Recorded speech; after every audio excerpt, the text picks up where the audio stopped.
Vanity is definitely my favorite sin. He never thought he was fallen. That's the point.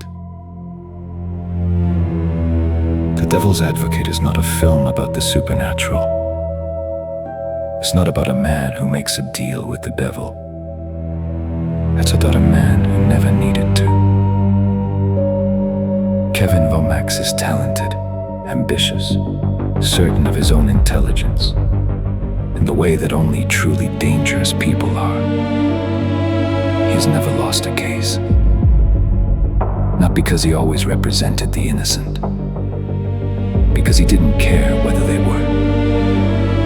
When John Milton offers him New York, the skyline, the power, the office that looks down on everything and everyone, Kevin says yes.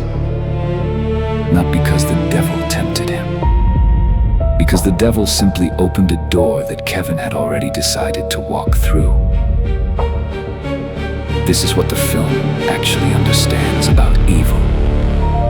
It doesn't arrive with horns, it doesn't threaten, it doesn't need to. It asks you what you've always wanted, and then steps back and watches you take it yourself. John Milton is the most terrifying villain in modern cinema, not because of what he does, because of what he understands. He knows that most people don't need to be corrupted, they need to be permitted. He never lies to Kevin, he never forces him. He simply creates the environment where Kevin's worst instincts feel completely justified. And Kevin, like most of us, is more than willing to provide the rest. Milton says it himself, the line the film builds its entire philosophy around. Vanity. Definitely my favorite sin. Not greed, not rage, not lust, vanity. Because vanity doesn't feel like a sin. It feels like self-awareness. It feels like knowing your own worth. It feels like refusing to apologize for being exceptional. Kevin never sees himself as corrupt.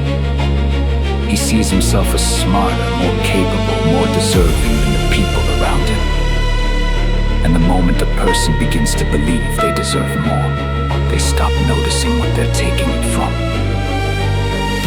Mary sees him, while Kevin climbs, case by case, floor by floor, version by version of himself. Mary watches the person she loved become a stranger, wearing his face. Her breakdown is not supernatural. It is the psychological cost of living next to someone who is disappearing and calling it success. The film's ending is where most people stop thinking. Kevin loses everything, chooses to end it, believes he has finally escaped the loop. He hasn't. He returns to Florida. The beginning, Milton reappears, different face, same offer, same door. This is Nietzsche's eternal return made flesh. The idea that a person will face the same test again and again, in different forms, different contexts, different names, until something fundamental inside them actually changes. And here's the most disturbing part of the entire film. Kevin's second choice is technically correct. He chooses ethics, he chooses integrity, and Milton still wins. Because Kevin doesn't choose integrity quite. He chooses it while admiring himself for choosing it. He turns to the camera, proud, righteous, still performing. And Milton, now a journalist, looks at him and says, "Vanity, my favorite sin." The devil doesn't win because Kevin was evil. The devil wins because Kevin can't stop watching himself be good. This is the film's real horror. Not that evil exists outside of us, but that it lives most comfortably inside the parts of us we are most proud of.